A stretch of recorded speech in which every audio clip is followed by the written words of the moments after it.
with people in the room. I'm Catherine Skinner. I'm Jeanette Run with PAG. David Zinder with PAG. Andy Bemis with City of Tucson. Robin Rain, City of Tucson. Paul Casertano, PM County DOT. Jamie Brown with PAG. Rick Ellis, PAG. Heidi Lash with Marana. Dan Grossman, Town of Marana. Jose Rodriguez, Town of Oro Valley. Sonia Kelly with PAG. Lance Peterson with PAG. Hannah Oden with PAG. And then folks that are online, do you want to introduce yourselves? Natalie Shep, Pima County Department of Environmental Quality. Patricia Pablo with Adano Autumn Nation. Mark Novak. Oops, sorry. Mark Novak, University of Arizona. Josueli Sass, Tucson. Thomas Garcia, Town of Sarita. David Mitchell, PAG.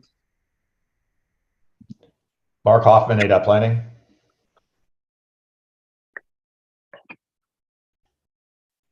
And that's it, everyone. Thank you all. It's a full meeting today. We'll go on to item number 2, in-kind reporting. Jeanette Duran. All right. Thank you, Catherine. Welcome, everybody. Regional planning efforts are enhanced by recording time donated by attendees, volunteers, and participants. PAG collects data on the time dedicated to meetings and activities to apply for use as matching funds for grants and federal dollars. If you are paid with federal dollars, please let us know. Time spent in preparation for this meeting will be estimated by PAG staff who are knowledgeable on the agenda and meeting materials. At the conclusion of this meeting, the session report will automatically calculate your time spent in this meeting. Time spent working on PAG RTA initiatives, programs, and special projects may also be eligible for consideration for matching funds. The sign-in sheet has gone around, so please make sure you've signed it and include any time that you've spent on the meeting. Rick has it, he's coming around. I'm going to do that with no attention. Thank you, Catherine. Okay. Well said. We'll move on to item number 3, election of the 2023 TPC chair and vice chair. All right, it's that time again where we need to select a chair and vice chair. Only criteria really are that the chair and vice chair of TPC cannot be from the jurisdictions that are chair and vice chair of regional council. So that would exclude the county and the Pasquayaki tribe. But it's open for nominations if anyone would like to elect themselves or nominate each other. Well, Sam is not here from the city, but he was the vice chair. I'd nominate him as chair, and I did check with him. He's open to serving that role. I have checked with him. He's open to that role. All right, we have one nomination. Anybody else?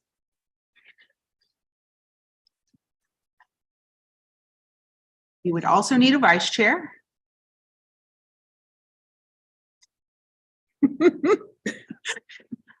Ag staff cannot nominate people. I will nominate Jose for vice chair. All right, there's a nomination for Jose or Jose. Oh, see, I almost saved you. Jose. Let the record show. It was not me. Jose, are you okay with that nomination? Yeah. Okay, so chair nomination for Sam Credio, City of Tucson, and vice chair Jose Rodriguez, Town of Oro Valley. So all those in favor of those nominations, say aye. Aye. Aye. Opposed, say no. I guess we didn't have a formal motion because you were just announcing it, but I second the motion. perfect. I moved it, seconded it, all approved. Thanks. All right. I guess we move this over to Jose. Since Sam is not here, you're the vice chair. Will take over this meeting. And there's your chair agenda. There we go. All right, All well, set. thank you. Well, that's it. I guess we can move on to item number 4, approval of the March 15, 2023 meeting summary. Everybody get a chance to review it? We're on item number 4, guys.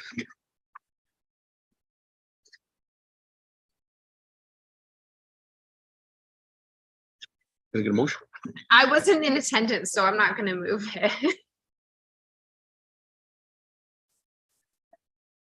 Oh, we got to get a motion here.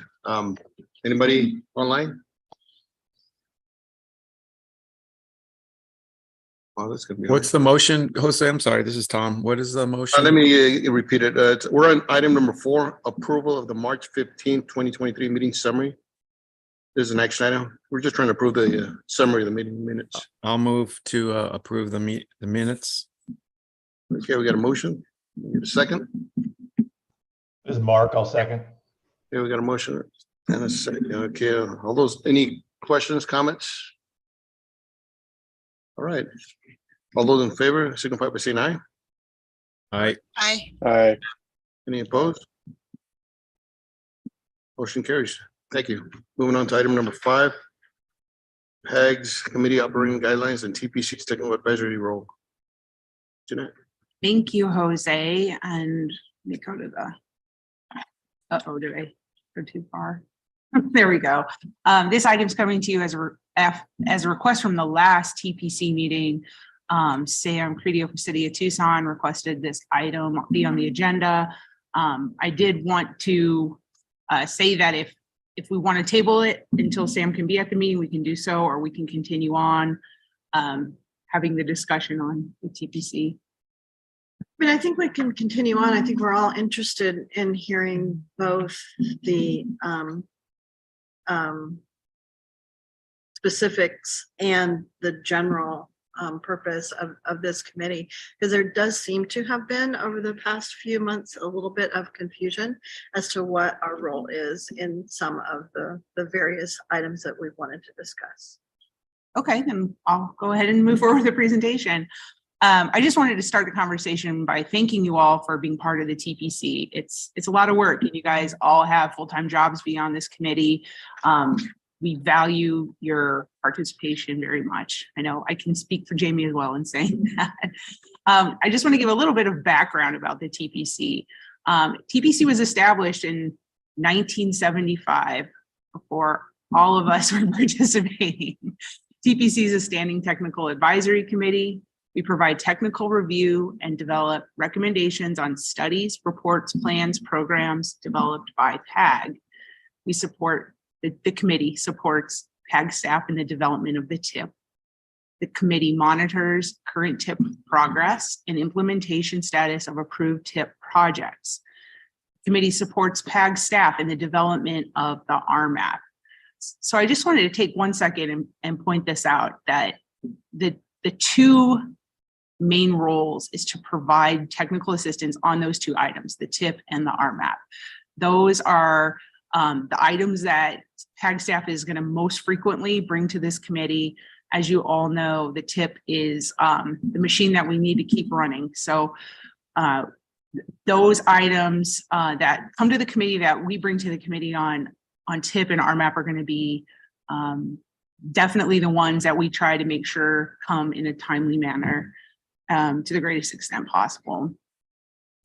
TPC reporting requirements. So everything that comes through this committee as a recommendation, a report, a meeting summary, all goes to the PAG executive director, who provides direction to any standing advisory committee and reviews, approves, and forwards recommendations as needed to those subcommittees. So what that means is that recommendations that come out of TIP subcommittee, that come out of this committee, will go through our executive director, and Farhad will send those up to management committee and regional council at his discretion when it's time for those items to move up.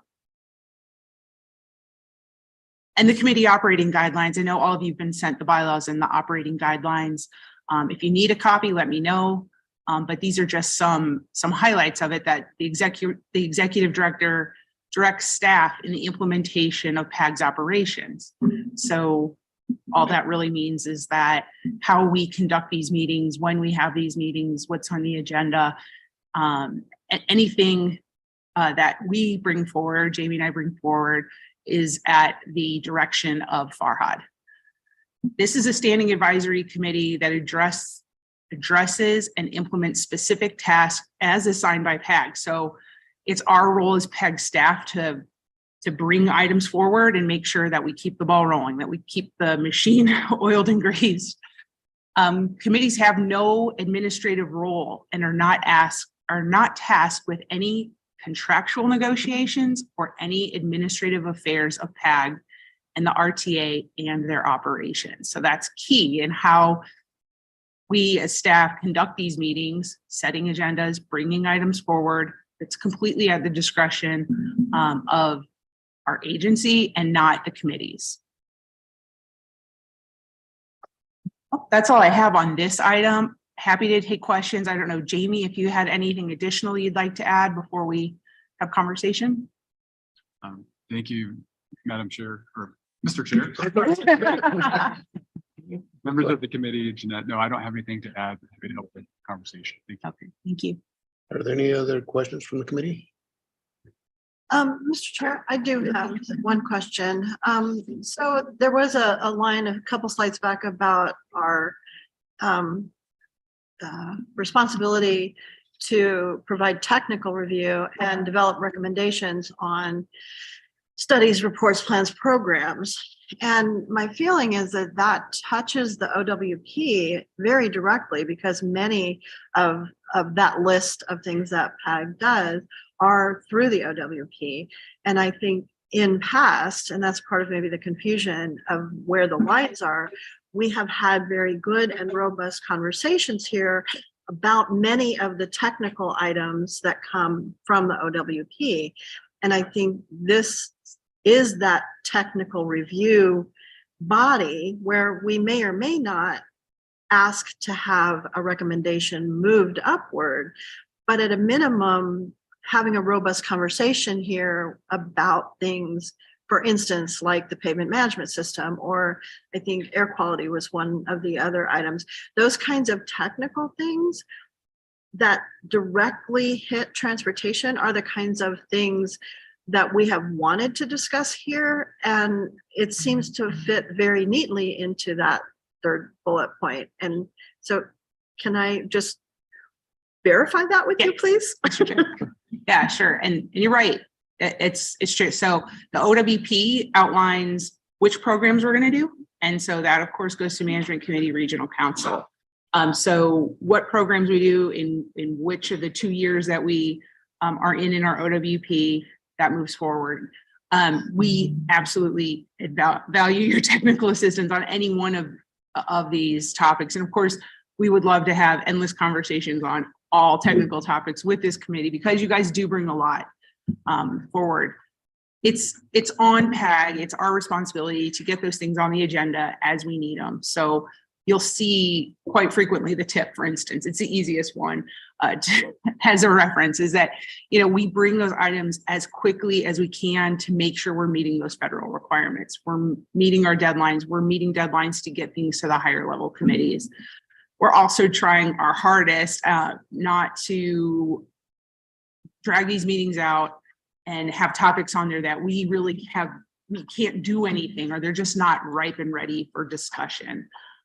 There's a lot of technical topics that we would enjoy having the conversations on, and we could make progress in, and we will do those. Pavement is being one of them. We've got Lance right here behind me who's administering that program right now and moving forward with it. So we do our best to bring things when we need them to meet a federal requirement or state requirement, when we need something to move up to regional council, and balancing that with respecting your time, respecting everybody at the table's time.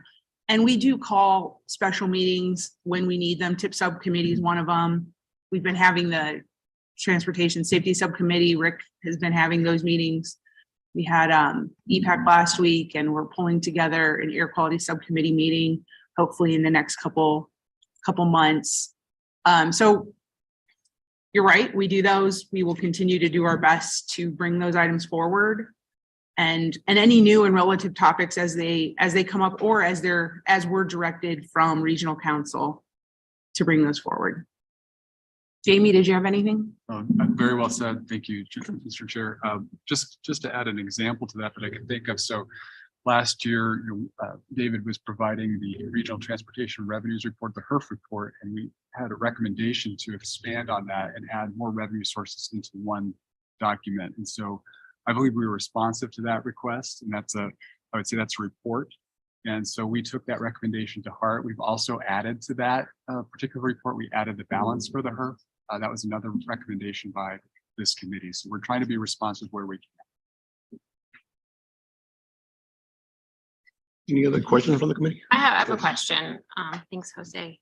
So on the fourth bullet on the slide, it says support PAG staff and development of the TIP. And I'm looking at the bylaws, and the way they phrase it in the bylaws is overseeing the development of the TIP and the long range plan. So can you help me understand the difference in the language between overseeing a process and supporting a process? I feel like different roles to me, just in the language choice. Mr. Chair, members of the committee, I think it's a good question. I mean, I think the TPC and the TIP subcommittee have played a critical role in sort of providing input for the whole TIP development conversation. This particular TIP development process has been, of course, very unique. So I think it's a challenge for us to sort of, compare this cycle with previous cycles. But in terms of overseeing, I think ultimately, really, it's going to be the upper committees, the management, and ultimately the regional council that adopts the TIP. So as long as it's not in conflict with, providing a recommendation to the executive director and also understanding that upper committees, management, and regional council really have final say on the TIP. I mean, the TPC is going to be very active in guiding the TIP development process, however we want to define that. And so if we need to clarify some of the language going forward, we can find ways to do that if it's unclear. But do you see, I guess maybe just kind of thinking back on your question, do you see the difference in language affecting how TPC should be involved in the TIP? I do. I mean, I think the term overseeing touches upon taking a leadership role and guiding how that process is going to play out in the development. Nowhere in the bylaws does it say we are the ones that approve it. Full understanding that's regional council, goes through committee, but support is a lower position reflecting on recommendations being brought. So it's not so much at the forefront of that development and making decisions in terms of that technical expertise that we bring to the table. So I think, I do think those are at odds with each other. I would, Mr. Chair. Go ahead. Yeah, I would say that there's a lot of words that we could put in there to describe TPC's involvement. I think participation is one of them. I don't think the words are in conflict as much as we could stack a whole bunch of words that describe your role. You guys show up, you participate, you bring data, we get responses from you when we put requests out. So we could say that responsive, participate, support, oversee. It's interesting that relationship with regional council, where when we're in a situation like this year's TIP development, where we need a lot of direction and oversight from them because there are so many factors at play.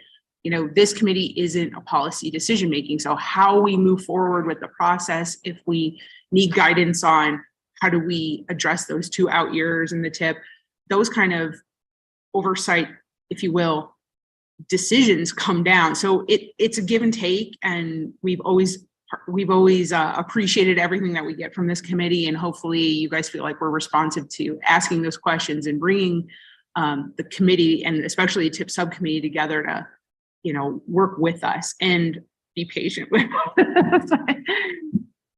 I may just add to that just one more thing I thought of, but TPC plays a critical role with the TIP because memory serves. I mean, we usually request approval of the full draft document before we start the 30-day comment period. And until we get that approval by TPC, we do not proceed.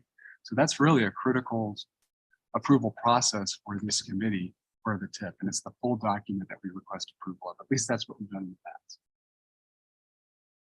Sure. Mr. Chair, just to underscore the differentiation here, as you recall, the TPC has had a certain level of responsibility for the TIP development. And that's not to say that they have final decision on programming of funds. All of that goes all the way up to regional council. But from my historical involvement in the TIP development process over decades, there has always been a responsibility held by TPC to make the recommendation up through the process, through the executive director and all to regional council.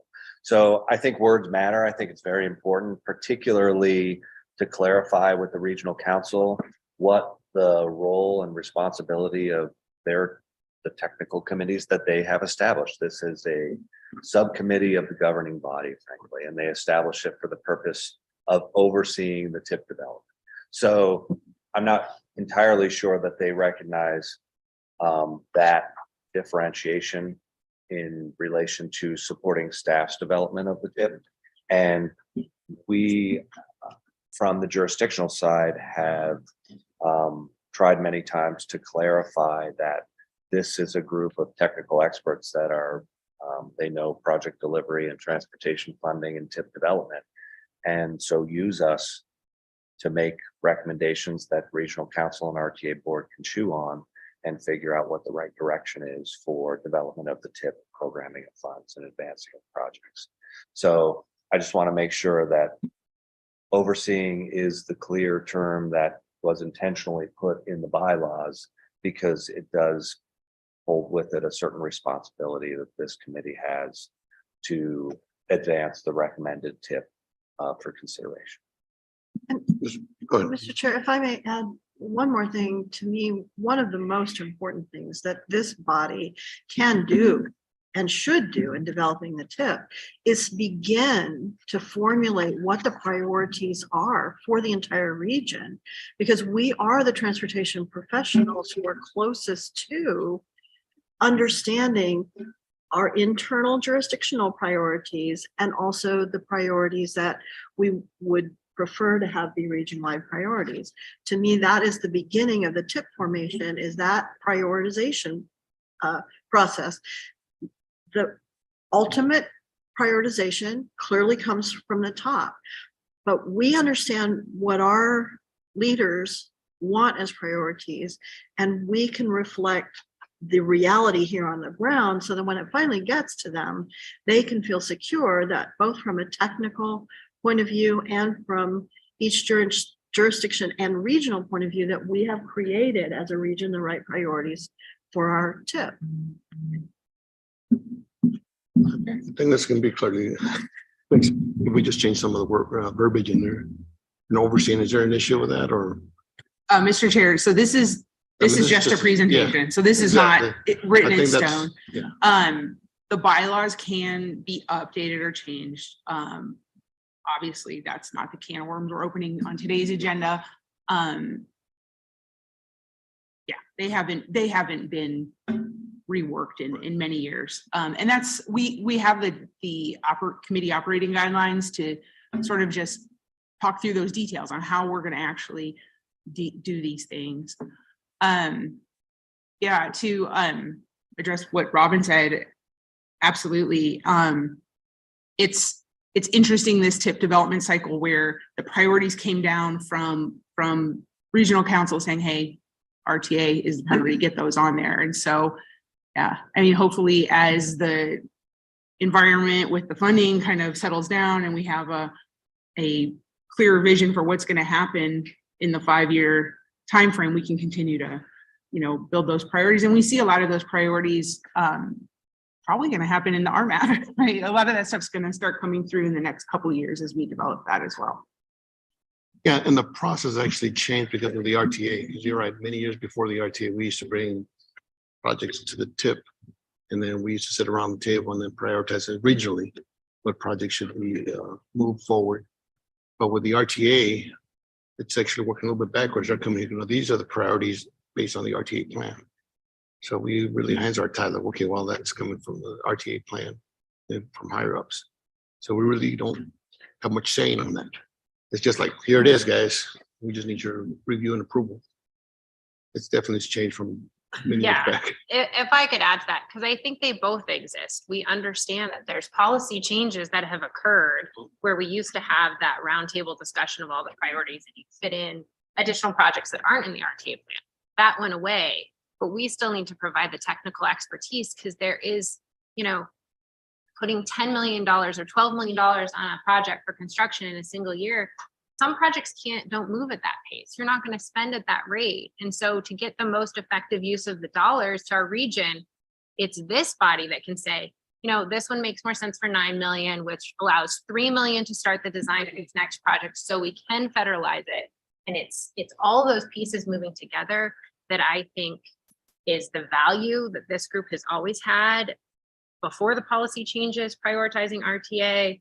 And I mean, that is how I see this oversight role rather than just being a stamp approval, because you miss it. That's where we've gotten into the problem of parking funding, because when you're just meeting a number and a goal that was on a ballot, you're not looking at the actual delivery of that program. And that's what this body, I mean, we're responsible for that at our agencies. And I mean, I take great pride in being able to push the projects out the door, but we all need to work together so that we're all finding those successes. You're absolutely right. Those are the kind of questions as a body we can ask certain jurisdiction. Are you actually ready to move forward? Correct. Because we're seeing a lot of money and it's just impossible to spend $20 million in 1 year. Yeah, I mean, that's how we have $50 million sitting in the bucket, not going anywhere. Any other questions? No, I had one more thing, but you know, covered it. Our basic, and so basically we had a broad brush policy, but this group can use prioritization and our skills to put it together into a program to deliver. Mr. Chair, I wanted to see if anyone on the, Oh, that's right. I forgot about. if anyone online had Any any questions, comments from the online?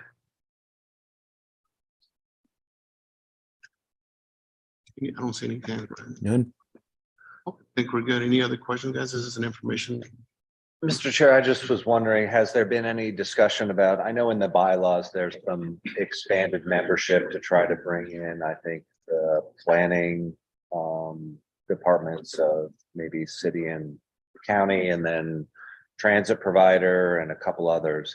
Has there been any discussion internally about trying to get those groups to the table to make sure that we're handling, you know, this adequate discussion of all the planning stuff going on, especially thinking of the COA that's happening on the transit side at this point?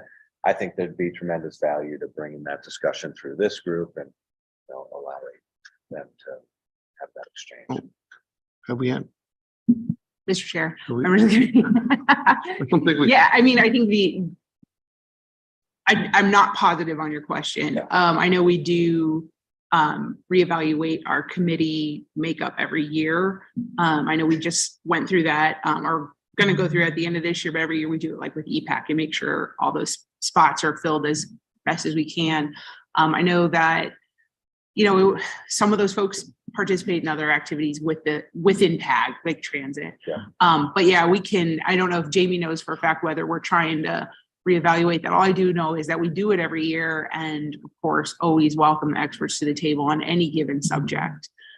We know we have Natalie online, who definitely represents a certain interest, and we always welcome, you know, folks to come and participate and present, of course, the committee as well. And then there's also, you know, I'm thinking not only of transit, but of the pop tech activities that are happening Yes. for population planning and distribution and whatnot. And I'm a little outside of that at this point in time. And I would imagine, you know, the other DOT staff are a little bit removed from that as well.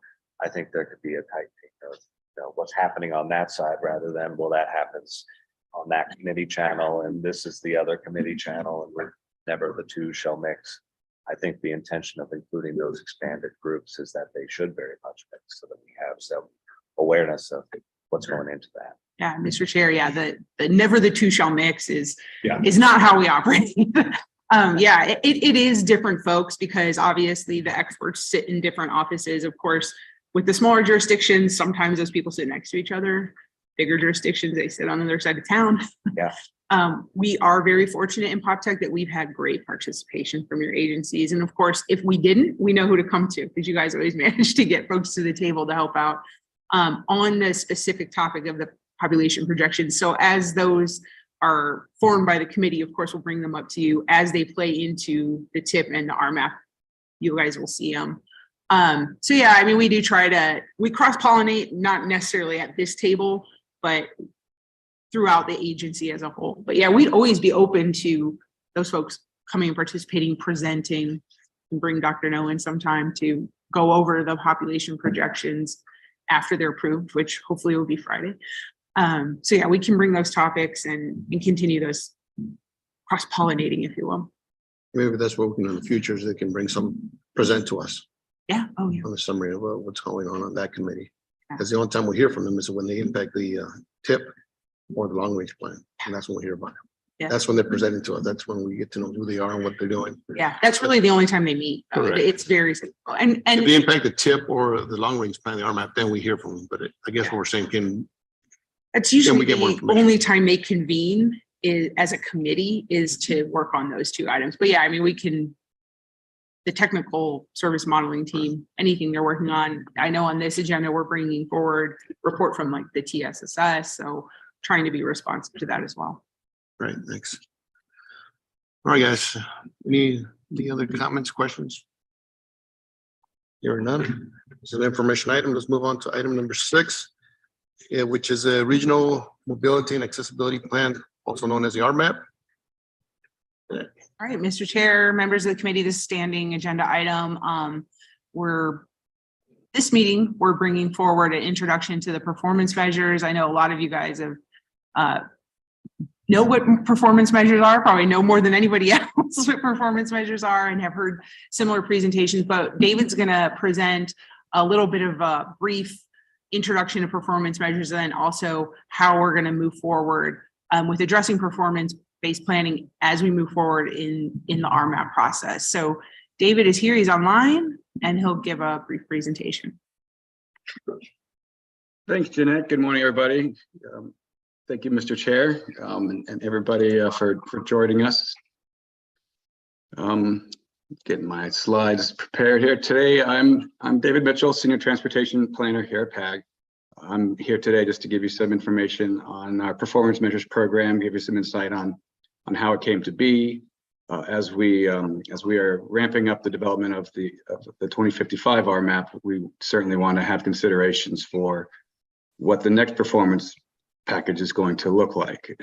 If you're not aware, performance-based planning is a federal requirement. MPOs are required to instill some sort of performance-based program within their long-range plan and tip practice, tip planning documents. So that's kind of the origination of this. The background of PAG's history was we began formulating our performance-based plan, the first ever, in the 2045 RMAP. So this dates us back to 2015, 2016 time period. During that development time, the Federal Highways Administration was also rolling out their requirements for MAP 21 and FAST Act. So we started to see the national goals roll out for the federal program, and then we're able to model ours to look and function very similar to that package. And then over time, it kind of has developed into what you see today. So we'll step through all the little components everywhere that performance-based planning touches PAG. We'll touch on those, all the current practices and uses, more insight into how it all came to be, and then we'll kind of identify some steps that we might be able to take to start refining and improving those as we step through the update.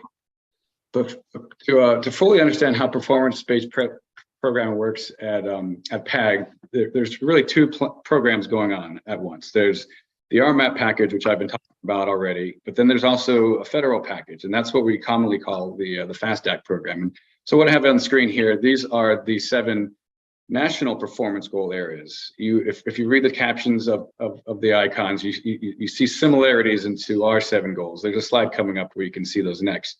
But these goals, these are completely separate from RMAP. They were created through the MAP 21 legislation, and then the actual performance metrics and measures used for it were developed in the FAST Act.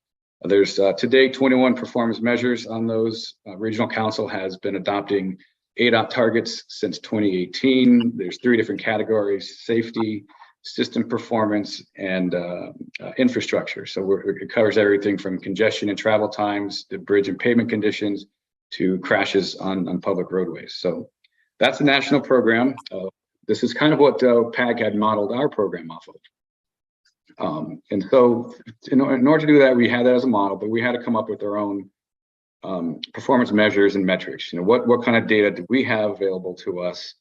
Were there sets that were repeatable? Can we get them on a regular basis, on an annual basis? What types of issues or biases did they have? So a lot of review into the data set, data's available when took place. We had technical experts on PAG from jurisdictional staff, all sorting through the different types of, are they relevant? Do they actually tell us a meaningful story on the condition of our road or the performance of our roadway?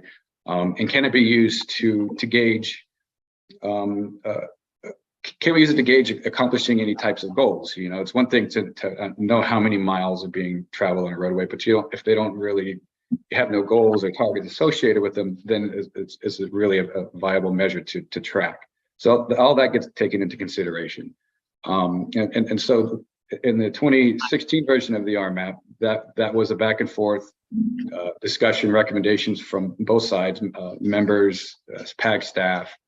That was done more at a task force and committee level, and then all with consideration of the public involvement and the engagement tool exercise that we put out with scenario planning. So we got a feel for what the community was asking for, and then we're able to best pick the performance measures and metrics to use to help track accomplishment of the visions and goals that the community was looking for.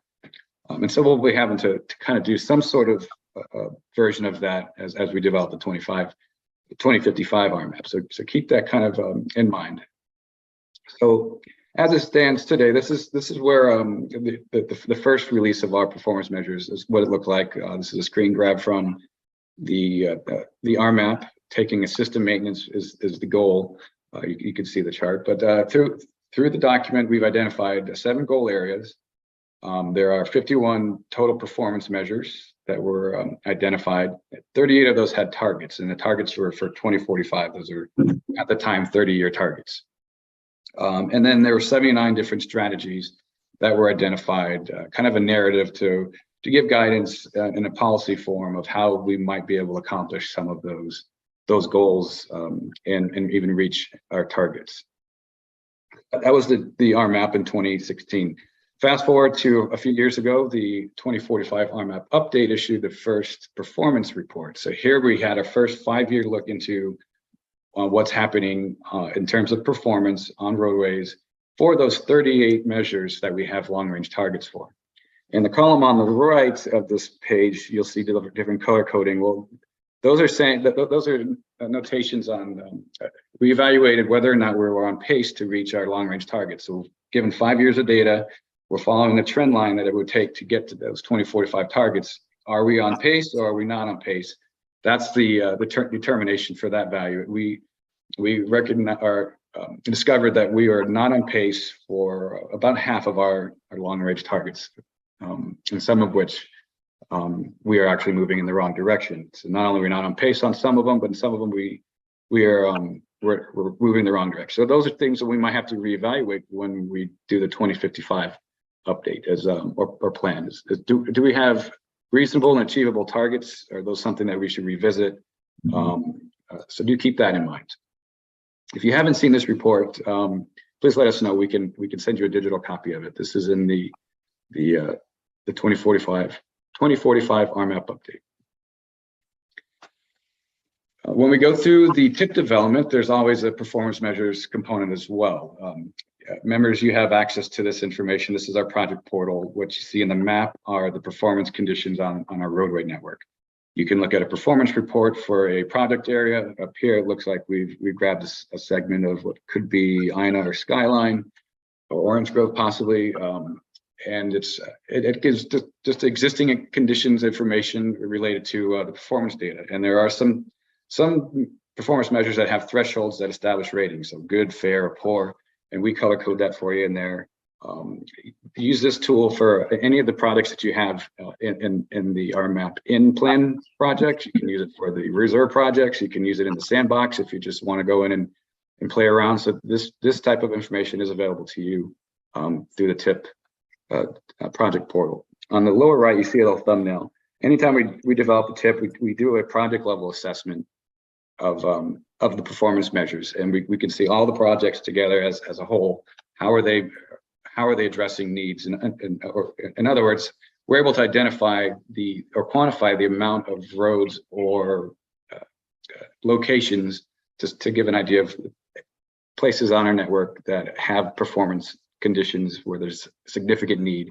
We communicate that through there. So this doesn't tell us if we spend 2 million in this tip, we're going to move the needle so far. But what our ability is to do is to look at the list of projects and see how much of performance needs are being addressed, and that's what we can quantify there. That might have been way too wordy, but that's the best that I can do sometimes. Oh yeah, well, we're about to come to a close, and we can get into some discussion. But this was all in the spirit of preparing yourselves for the 2055 RMAP performance measures package. We want to build off. We have the opportunity to refine it, but we have a good program. We've been recognized federally as being a leader for our peers. In 2021, we were even interviewed for our program, and components of our practices were featured in a guidance book. So we should certainly consider keeping a lot of what we've already have in place, but just tuning it to bring them up to modern day. Our needs have changed.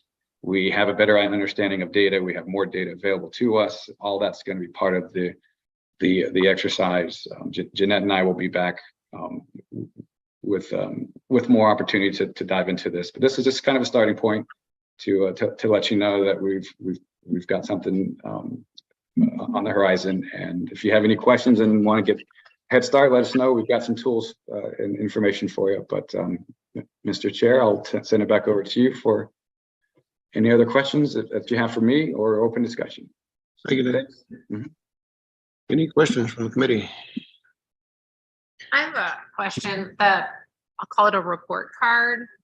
How often are those generated so that we can kind of see tracking through time if we're continuing to go down the wrong way, or are there any areas that we're actually improving on? Yeah, thank you, Catherine. I believe you're talking about our performance report. Yes. The thing, because we do have a thing called report cards. I want to clarify. In the dashboard, yeah, we have a report card for every specific performance measure. Those you can look at real time, and I can give you access at any point to that. dmitchell@pagregion.com. You can send me an email, and I'll get you set up where you can go look at our dashboard. And as far as the performance report, that's issued every time we do the long range plan release, any update or renewals, because it's done at a 5-year snapshot. The dashboard does have tools in it that that tells you this information. This is all kind of extracted from that. We have graphs where there's color coding and different symbologies used to tell you if we are on pace to meet our long range target. We through the 2045 RMAP update, we did a re-benchmarking process.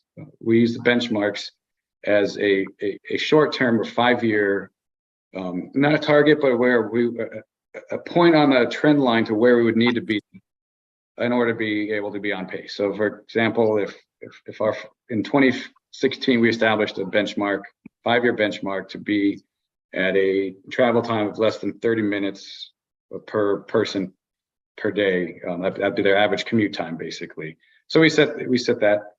I just lost my train of thought. I'm sorry, but we set that's a performance 5-year benchmark.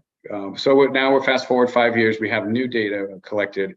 We're actually at 31 minutes. So we're actually slowing down. Our long range target is at 28 minutes. And so we're moving in the wrong direction. And so back when we did the 2040, the update, we readjusted those benchmarks because our rate of change would have to increase in order for us to catch up and be on pace. And so we do use benchmarking in a 5-year cycle to help us reevaluate the data. If we were to do that every year, we would be, I think, too reactive to the data and not allowing for averages and just influences beyond our control. For example, COVID, that was a major thing. Now it's a recession and the gas prices may affect some commutes. So there's always something in the economy that might affect travel and commute. So going year over year with data is not always the best way to chase performance, but the approach that PAG uses, we do this, we don't call it a report card. We have a different use for that. We do a performance assessment or performance report is how we've advertised it to the federal highways. Is we released our first performance report and the RMAP update. And we plan to do another performance report for the 2055 update. That said, you could always request something from executive director if you feel that there's something you need. We do have the information readily available. However, the quicker package is through the dashboard. So please reach out and I can give you access to that right away.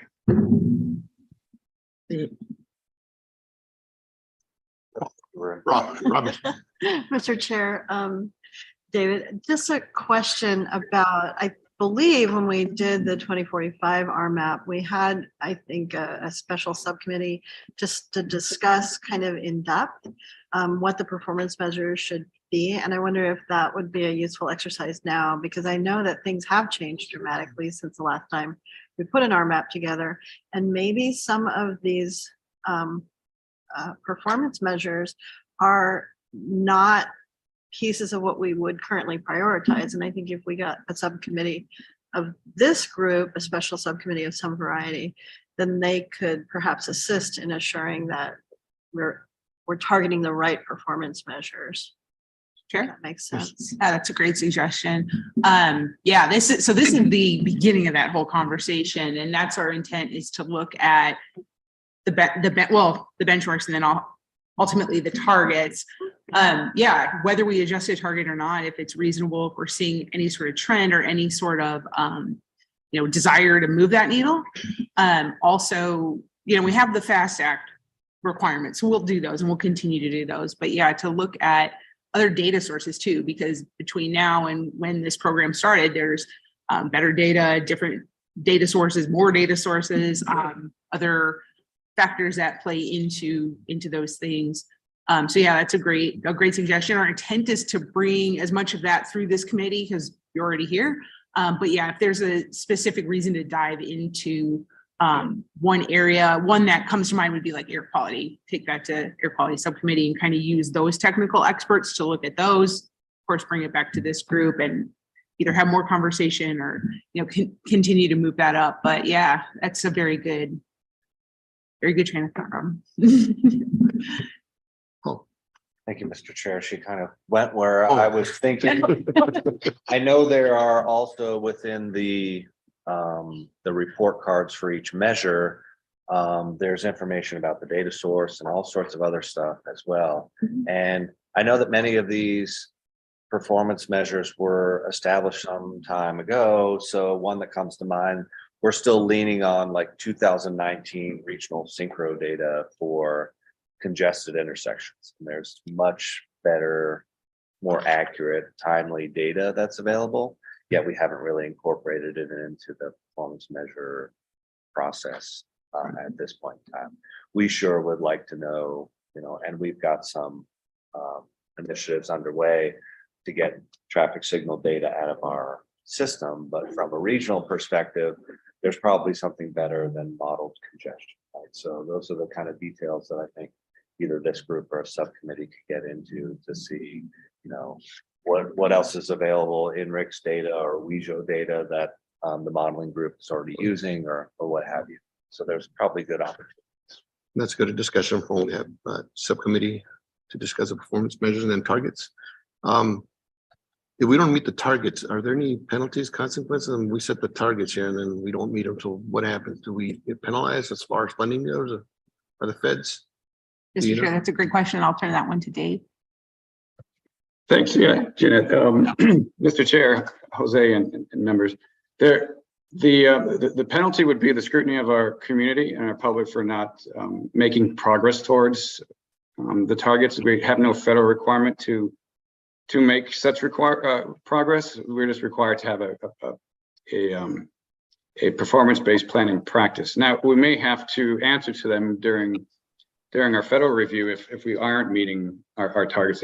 They do their research and see what's going on. They look at our long-range plan and we report on the measures, and if they're seeing that we're the investments aren't making a significant impact, or our performance targets are not reasonable, and that's why we're not achieving them. They may find the weakness and then give us feedback on it, but other than that, there's no penalty, if you would. So. Thank you. Yes. I'm really looking for second the comments that others have made. I'm really looking forward to dusting this off and making sure we're integrating the newest data and prioritizing the performance measures that are most important in our region. The other area, and I may not be RMAP related as much, but I've seen us use them, and I think it can be very useful, is in project prioritization, and whether for like a future funding initiative like RTA Next or something, or in when there's calls for projects and you guys are establishing a competitive process. I think an area where this group would probably have a lot of interest and a lot of skill in helping craft how those performance measures can be operationalized to score projects, prioritize them, moving things forward. And that's something that we haven't always been involved with. And it's a hard thing to do. Like that link isn't always clear. Like we know what the performance measures for this quarter are, but tying a project proposal to those, like it may address them, it may not, and scoring them. It's a challenging thing to do, but maybe this is getting back to the earlier agenda item. It seems like something this committee would be really valuable place to have those discussions to improve our project prioritization and selection processes for no focus. Makes sense. Thanks, Andy. There, that's a great comment. I can tell you from the inside of PAG, the discussion of establishing this whole performance-based approach and the portal and all of that was very much intended to generate and create better projects. And so the intention was to put in the hands of the jurisdictions more data and meaningful information so that you can understand where congestion might be existing and where safety issues might be rearing their heads. And you could bring your practitioner knowledge to the data and figure out how those two fit together. So linking it with prioritization, I think, is a very good step, and one that's always been intended from the PAG development, long range plan development side, in order to generate better locally derived projects that would then contribute to a better regional model. If I can, sorry, just kind of echo the idea of a subcommittee. I know there can be subcommittees, working groups, task force. I would ask that PAG staff let us know what is the appropriate group, because it's the TPC chair can call for that and approval of the committee to form that kind of group. But I do think that there's a lot of items here.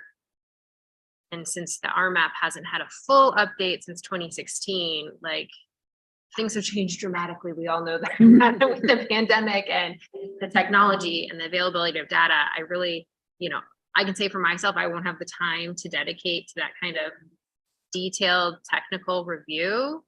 And so I'm sure we all have staff members that could focus more on that. And so if you guys could get back to us on what the appropriate group is, so we can take action on that at a future meeting. The makeup of that group, what it would look like, and if obviously if Catherine can attend, she can have somebody that can attend on their behalf. We know people. Yes. Mr. Chair, Ms. Skinner, yeah, I think as we continue down this road, as Dave continues to dissect this whole topic and get there, we'll definitely be calling upon your experts and a lot of experts. I mean, obviously we have a good relationship with ADOT and FHWA, and we look to their tools and resources as well. And so, yeah, our intention is to bring the best and brightest to the table to dive into all these discussions, and also to use some of our standing committees. So you're probably subcommittee, Rick's committee. I look at him back there.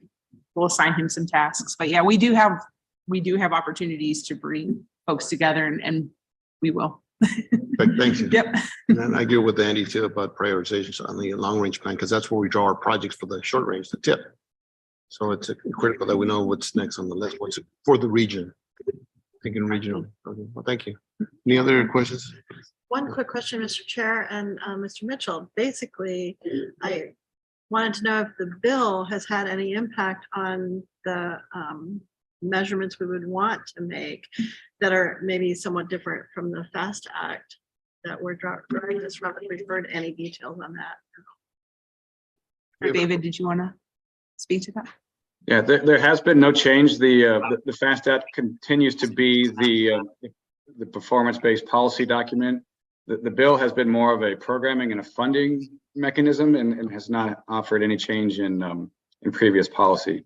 So, for the time being, I said I guess we would just kind of hold the ship with the program. We're not getting any other guidance to do otherwise. We had our annual, I'm sorry, every 2 years we have a federal certification review. We had ours yesterday, and we are still compliant, and have not received any guidance for anything new from the bill.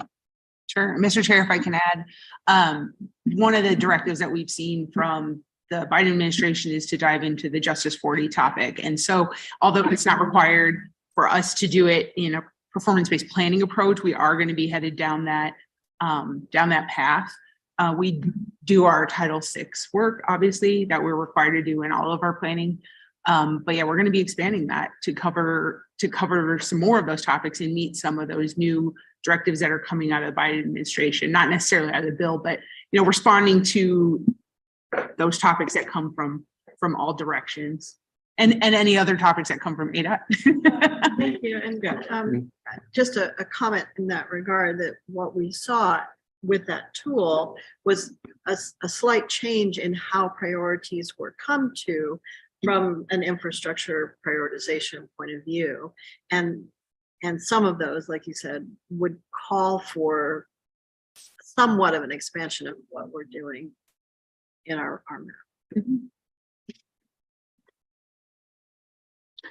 Mr. Chair, if I may add, so I guess the spirit of this meeting is obviously to kick things off, but this is an opportunity to look at the existing documents, start with the original 2045 RMAP, the update, the existing TIP, and review and be really critique our program. As Paul had mentioned, or I think you brought it up, we have a lot of modeled data that's driving our performance measures. Half of our performance measures are outputs of our travel demand model and our forecasting models and our air quality models. So those are all things that we can consider as maybe there's real data out there that we can have either an MOU to acquire or have outright purchase. So there's different avenues we can go, but start by critiquing, evaluating our current program and see where we might find some opportunities for improvement. Great feedback today. Thank you. Great, thank you, Dave. Any questions from the committee members online? Seeing none, this is an information item.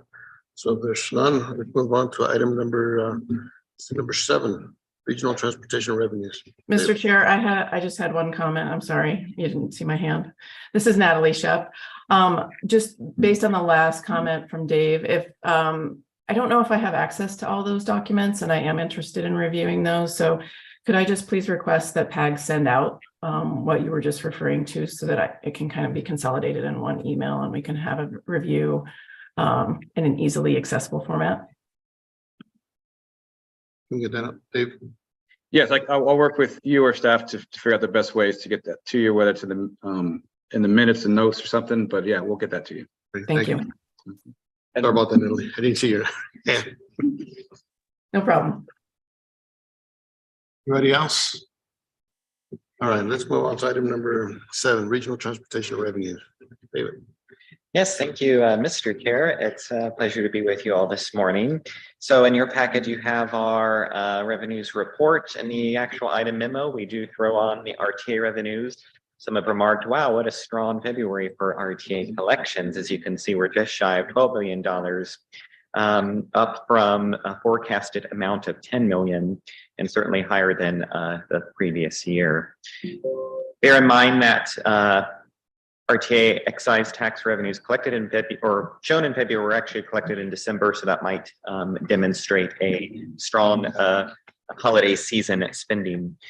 Moving on towards the regular report, Table 1, HERF distributions in the PAG region, up to and including February, you can see is just shy of 120 million. This is HERF 12626 and your direct HERF.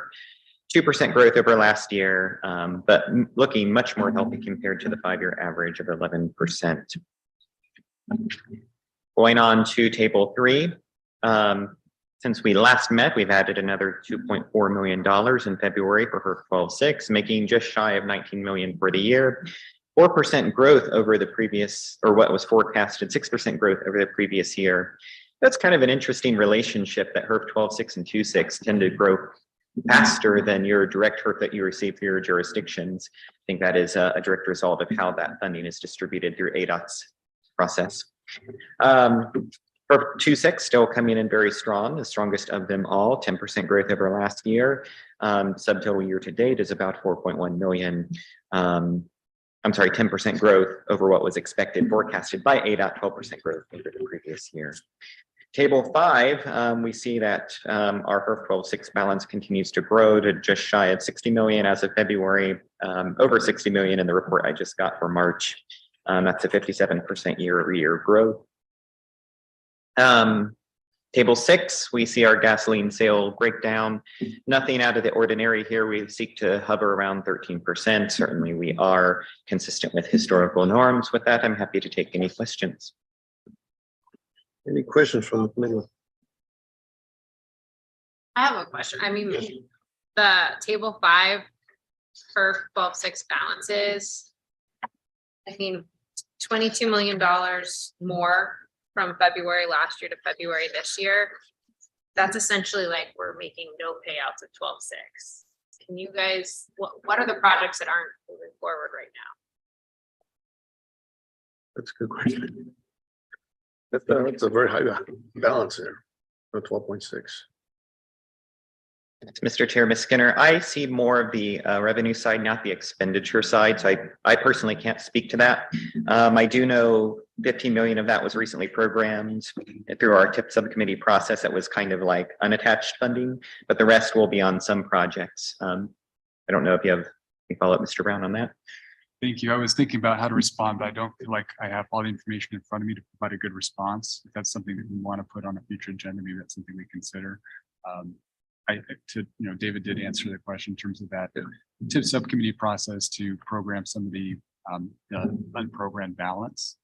But in terms of just reducing that, where is it on projects, what's not spending down, that's something we need to research and come back. Okay, thank you. I'll just harken back to our conversation of overseeing the TIP development process. This was an area when we developed the last TIP that we had a lot of questions about putting funding on projects to meet the ballot amount that didn't meet the actual cost of a project and not resolving those questions in a timely manner, which we've seen continued. I would suggest that's what's created the $60 million balance. And that's not really the best for the region to just hold on to that amount of money. Hopefully it's in an interest-bearing account because interest rates are really great right now. If not, that's really too bad. Well, that's something that I think we should have in the future. Why aren't some of these projects moving forward? I mean, obviously, $60 million in the bank, and it seems like every year it keeps growing.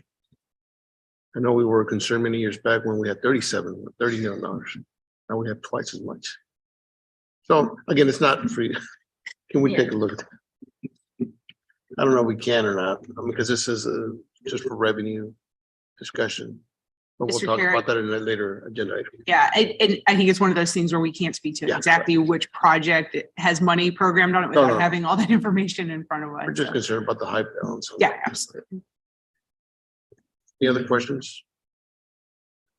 Anybody online? Any questions? Hearing none, this is an informational item. Move on to item number 8, legislative update. David. Good to be back with you again. Thank you, Mr. Chair. So this is day 101 of the legislative session at the Arizona State Legislature. Only supposed to be 100 days, and we've already gone +1. I'm sure we'll go plus many more. So as of today, or yesterday rather, we had about some 1,600 bills posted. 152 have passed both chambers. About a third of those 53 have been vetoed and 63 signed into the law. It looks like we're on track as kind of an interesting historical note that we're about ready to pass the most vetoes in, I think, in like recent history. The former Governor Napolitano had, I think, like 56 vetoes, and it looks like we're on track to surpass that. So in terms of the session, there was some recent news where kind of stalling a little bit, maybe you're interested to know, in a 46-13 vote, the Arizona House of Representatives voted to expel a member from Legislative District 13 from the body earlier this week, having been found guilty of ethics violation and disorderly behavior for arranging a speaker at a public hearing who falsely accused the colleagues or other lawmakers of taking bribes from a drug cartel. The expulsion reduces the House majority from 31 to 30, so that's 30-29 split. Since 31 votes are required to advance legislation, the House and Senate have gone into recess from April 14th through the 25th to allow time for the majority, or rather for this lawmaker to be replaced with the majority.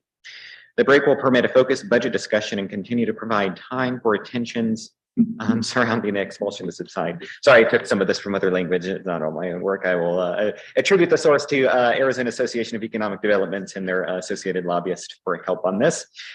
When a lawmaker resigns, or I'm not going to read that part, but what is interesting is budget bills were introduced this past month, and each were vetoed by the governor. I want to call to attention once again as these conversations start to kick up. The failed transportation appropriations bill, 1535, included a provision that would prohibit state agencies and local governments from using HERF or projects that reduce capacity for motor vehicle travel. So I think that's something to keep an eye on, is how some of these kind of provisions sneak their way into various legislation. It is expected that the budget process could take considerable time and go well beyond the 100 days of session, which was yesterday. So here are the little list of bills that we have been watching. House Bill 2543 is going to be this Rural Transportation Advisory Council bill that has a lot of projects named through Greater Arizona. One that was recently added was for the town of Marana, $10 million for the design cost of a traffic interchange between I-10 and Kotara Road. This was transmitted to the Senate recently after having passed the House and passed out of its assigned committee, so it should be progressing on its way to a full floor vote. Senate Bill 1065, also known as House Bill 2453, same bill, different chambers. I-10 widening from Casa Grande to Chandler at some 360 million from the general fund has died. It was never received a hearing in the Senate, in the House committee to which it was assigned. However, it's been resurrected in House Bill 2449 as an amendment. So it still is trying to find a way up through to get that funding for that major project. Senate Bill 1312, which would prohibit vehicle miles travel or VMT reduction goals, VMT tracking, VMT tax, has passed out of the Senate and out of its House committees to which it was assigned and ready for full House consideration. Senate Bill 1313 that would prohibit a general plan from including policies or projects that reduce overall system capacity for motor vehicle travel, among many other things. Same story, as passed out of the Senate and is now ready for full House consideration.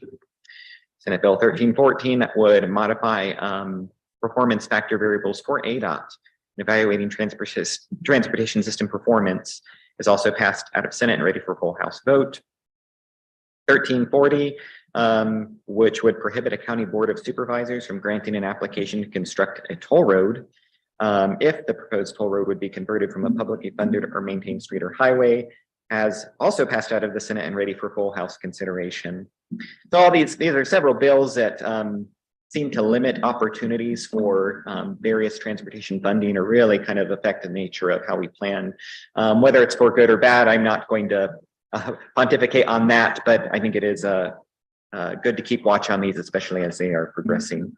1697 has died. This would have prohibited ADOT from accepting federal money if there was a requirement that a highway have a bike path or pedestrian walkway as a component. That, like I said, that did fail. And lastly, Senate Concurrent Resolution 1018, which would throw on a VMT tax ban on the general election ballot in 2024, has passed out of the Senate and is going to be reviewed by the House Rules Committee before it goes into the full consideration of the House. There does appear to be there are several bills that have come and died on the Maricopa County transportation tax. I think the latest one is a strike everything amendment 1246 that once again plays with the percent distributions from that tax to various projects, whether that be transit, roadways, and a little bit of light rail. It's still not the one that the Maricopa Association of Governments worked with their region to promote. So we'll continue to keep an eye on that as well. Are there any questions? Any question for David? Anyone online? Questions? Seeing none and hearing none, this is an information item. Move on to item number 9, Transportation System Safety Subcommittee, known as TSSS report. We had enough letters to throw a great acronym at it, so. Crystal, I've got the remote, if that's. It is working. This was a as requested item. Good morning, good to see everybody. From the last committee meeting, Gabe Thumb had pulled this presentation together. He is the safety guru by far and above me, but he's actually out working on an RSA and doing the evaluation on it. So what you're going to get to see is what he's out doing, and he asked me to cover this presentation and provide an update on what the activity is. So this is kind of taking a general one. There's probably a basic familiarity, expanding it a little bit and sharing the information of what all is included, what all is involved, what it can do and what it can't do. So with that, what is an RSA to start right out of the gate is it's a formal evaluation, safety performance examination, if you will, on our existing or future condition roadways. It's an independent multidisciplinary team. So that's a key thing to know is this is not your normal project team that's working on it. So it's a team that's been assembled. It's going to include the engineers, planners, law enforcement, emergency services, jurisdiction representation, and technical experts. And as well as anybody else, we've had residents and citizens or particular neighborhood groups that have been involved on some of this stuff as well. So school districts, other entities. So whatever's been brought forward, we make sure that the proper team is assembled to have a full representation and full knowledge of the information and the data that's going on. So what is our goal? Is to determine the elements of the road that may present a safety concern, to what extent, to what users, and under what circumstances. It's also determine if there's opportunities that are going to exist to eliminate or address the safety concerns that are identified, and then identify a combination of site-specific and best practice recommendations. So it's not cut and paste engineering. We will look at and say, have there been tried and true means, measures, and methods that we can apply, but also saying this intersection located in XYZ jurisdiction behaves a little differently than the other one that may be a mile or 2 miles away. And here's those type of characteristics and how can we address those? So we do mix and match and try to blend that. And then it's a set of safety recommendations that would then be considered by the owning jurisdiction. Benefits of an RSA, you've got the potential for reduced crash frequency, potential for crash severity. So those are two of the items that are usually at the top of the list on that. We also have the capability of providing recommendations and assessment on any kind of multimodal aspects of it. So that'll often come into play, especially as it relates to bike and PED for a number of the ones we've been working on. We also incorporate on design RSA. So this is a full service type of thing. It doesn't have to be just an existing condition. In fact, the policy has been adopted into evaluating the roadway design on RTA projects. So the big corridor aspects of it have had that built in, and we've done several of those at about the 30% milestone, working with the project teams, jurisdictions, and the consultants on that. And then it's also got a big component of safety awareness on there. We've often said that the three is education, engineering, and enforcement. The education component, by having this type of multidisciplinary approach, by having this holistic review, it does get to raise the awareness an awful lot about what types of practices will work most effectively.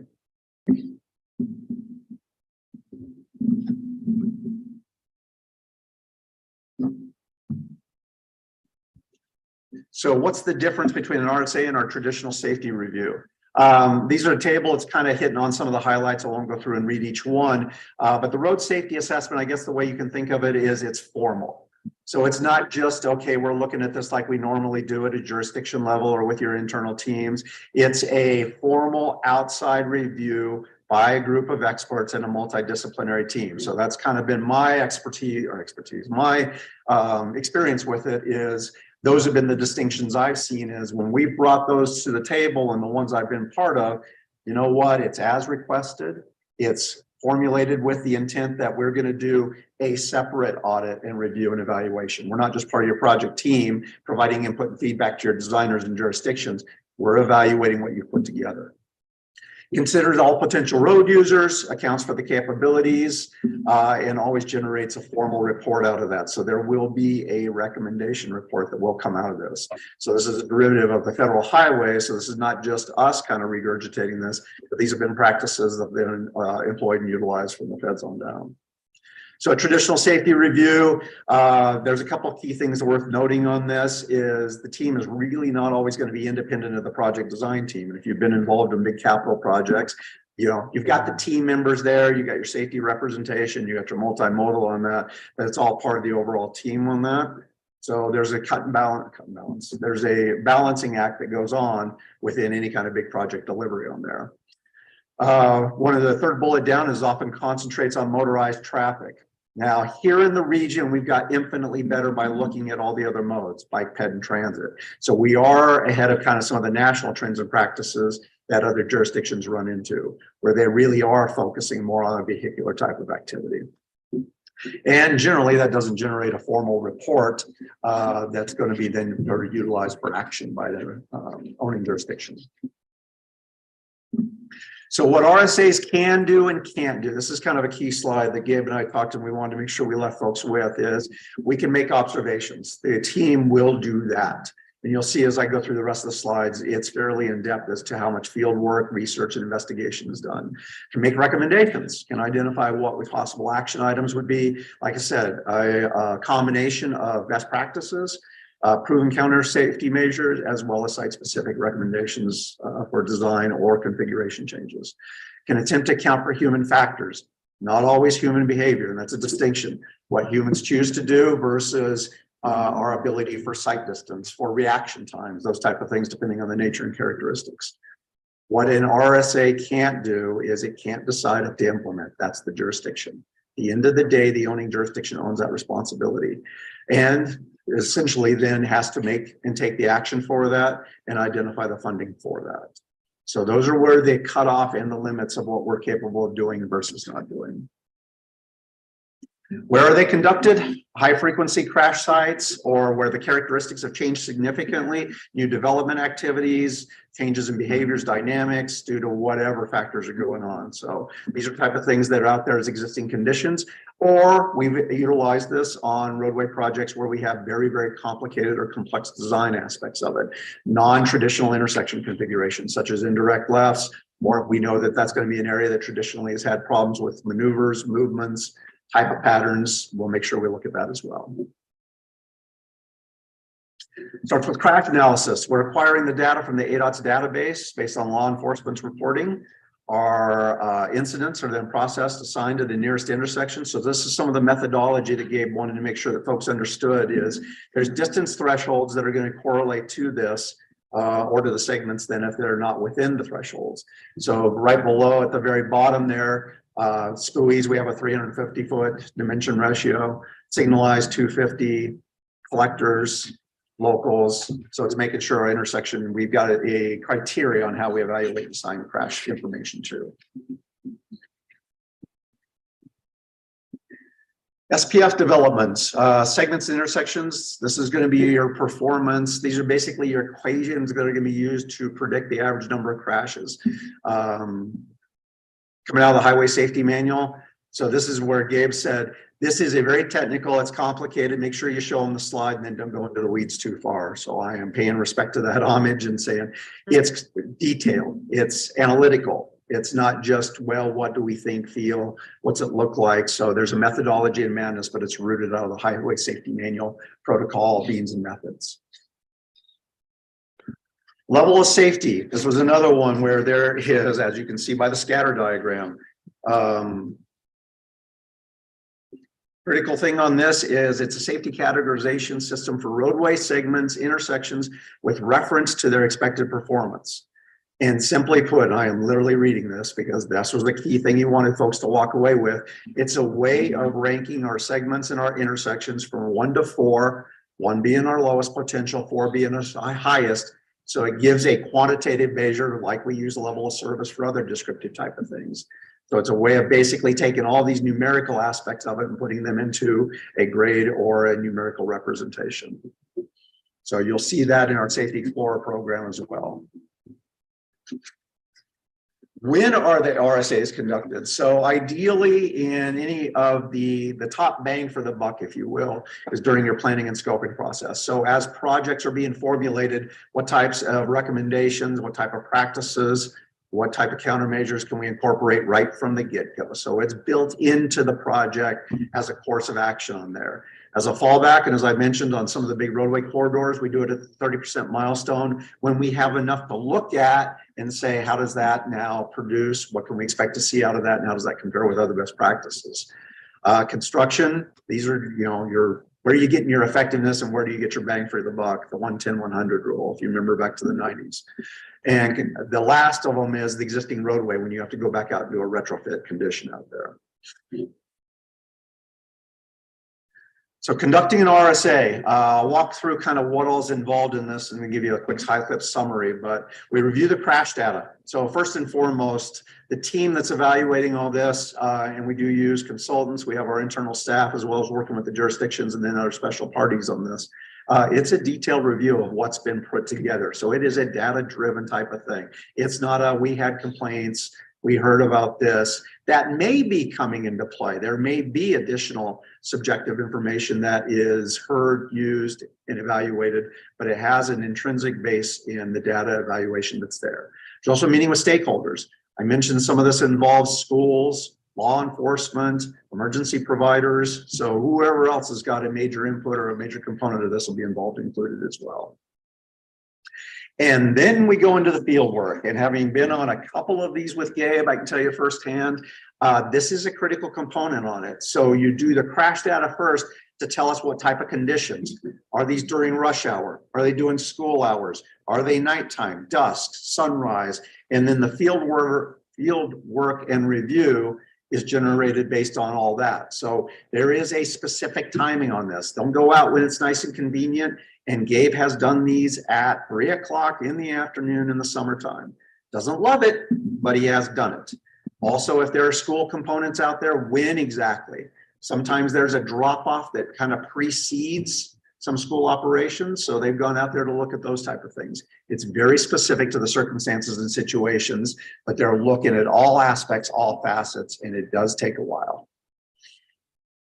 Another example of what they'll look at, all kinds of elements, looking at all kinds of features out there and make a note of all that, how it's going to come into play. Just another example that he wanted to share is, you know, these are the types of observations that the team will make note of. So once all that's done, then there's the actual analysis. And this is evaluating then everything in compliance with the standards, MUTCD, AASHTO, NATCO. It's not going to review the standards to say, should those be modifications? That's a completely separate effort. But are they being utilized? Are they being followed? Are they being appropriately incorporated? So the analysis continues, exploring the proven low cost countermeasures that are like I said, that are proven, that are going to be utilized, that have track record on that, but not just applying blankly. So these were kind of the things he also wanted to iterate is what type of crash does it address? Where should it be used? Why will it work? What's the estimated time and cost for putting this out there, and how effective will it be? So the team does go through this rigorous type of detailed analysis and evaluation on it, not just saying, well, this one has an 83% success rate, so just plop it on. That may not generate the same success rate in that particular situation.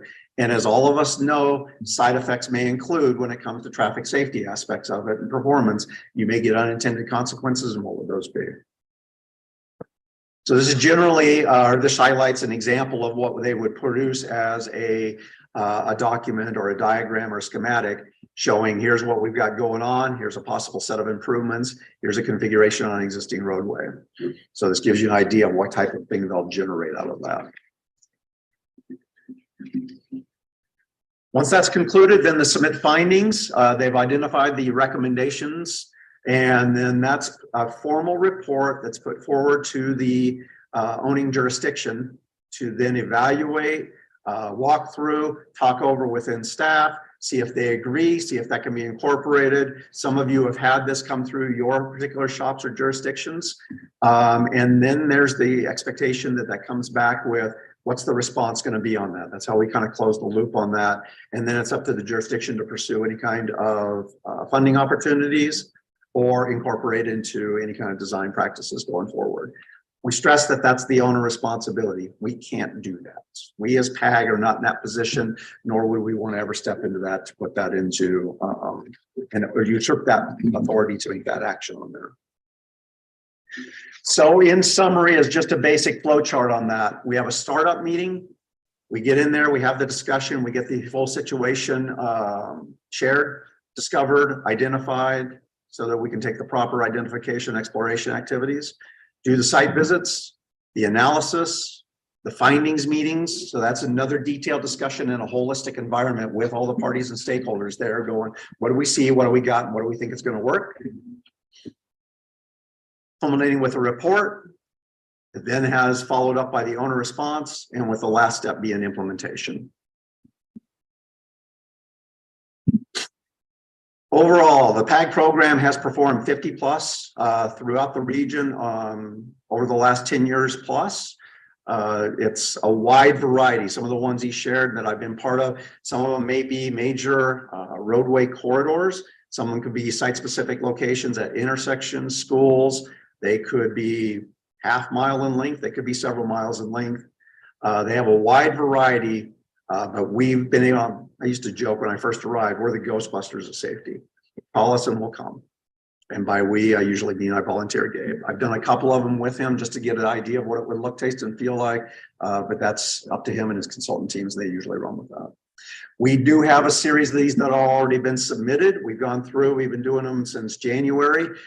We kind of go on a monthly cycle on these with the big formal ones. He's out there now on one, and I think we have at least another one or two lined up as we head into the summer months on this, not counting any design ones that'll be getting going when they get fired up as well.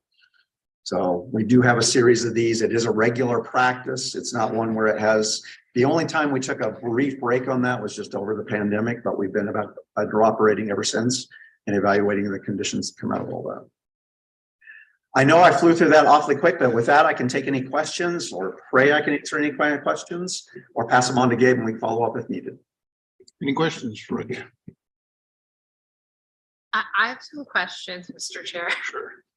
Catherine. So I think one of the things that prompted our desire to have this item is that annually when we have to adopt the ADOT safety targets and the whole conversation, target, goal, projection, whatever, we know that safety's been trending in a poor direction in this region.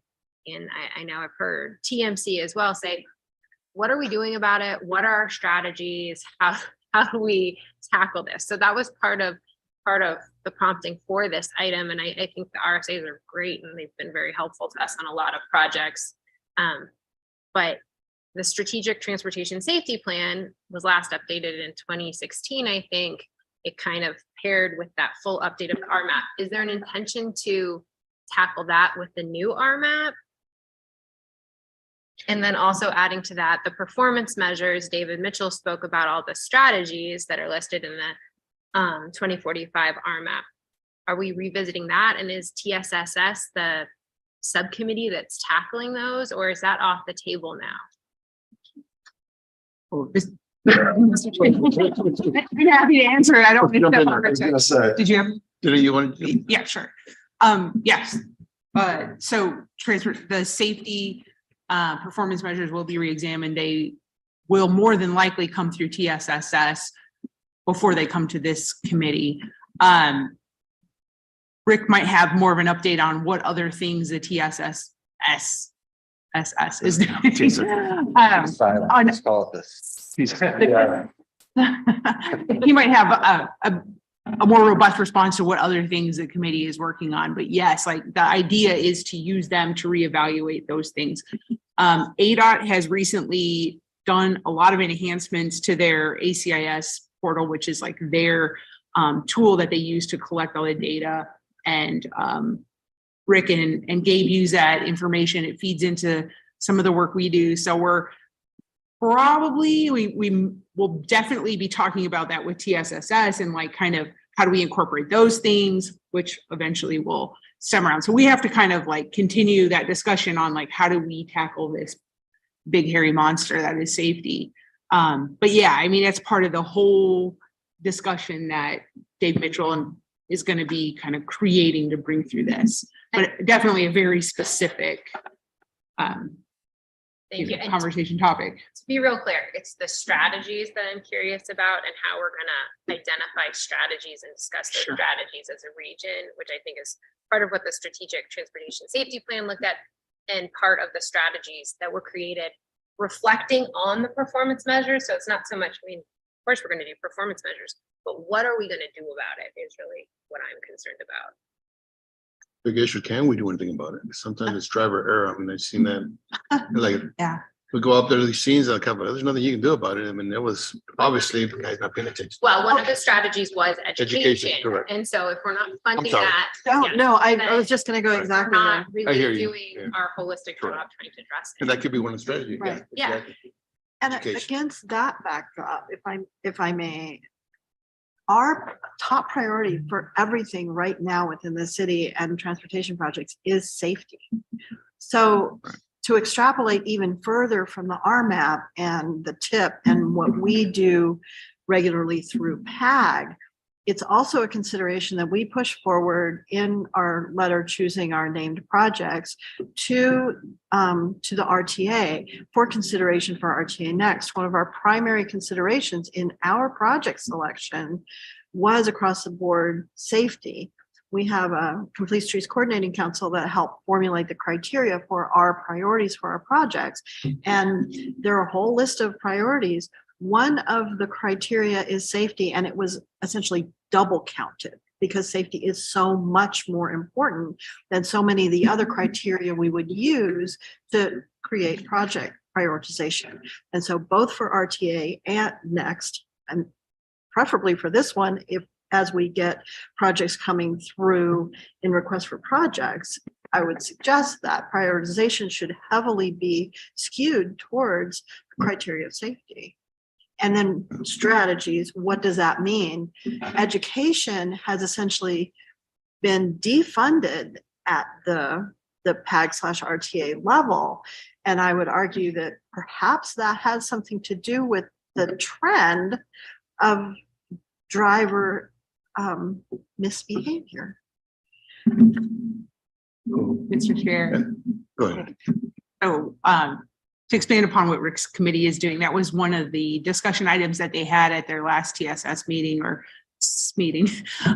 a roundtable discussion of what your agencies are doing and the strategies and those prioritization items. So starting there with getting the experts at the table to have these dialogues and to interact with one another where they can say, hey, we're doing this, we're doing that, and bringing that brain trust together, if you will. Yeah, I mean, can't really speak to the RTA Next items, but you can listen to those and hear the flavor for the importance of any different categorical. But yes, I mean, safety is a region-wide priority, and it is manifesting itself in those conversations.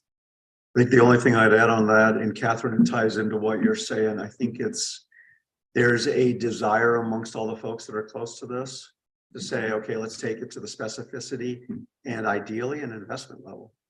Folks, we can talk about it. Education is a strategy, I'll give you that. And then we stop.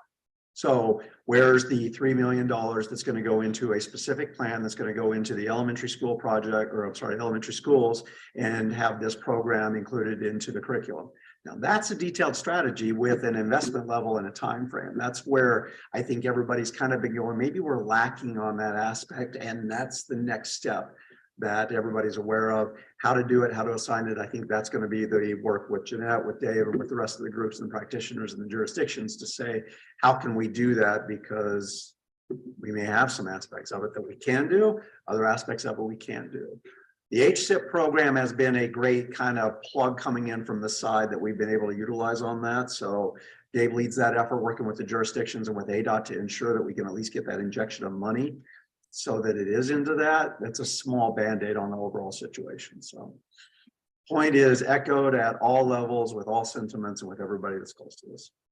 And Mr. Chair, if I can add, I think there's two pieces of that we're trying to facilitate here. One is that dialogue of grasping how big is the problem, right? And it changes, and we all kind of, I think, see the magnitude of the problem. And the other end is, what can be done about it, right? And for us, bringing you together who are doing something about it, Mr. Casertano is going to present about what the county's doing about it.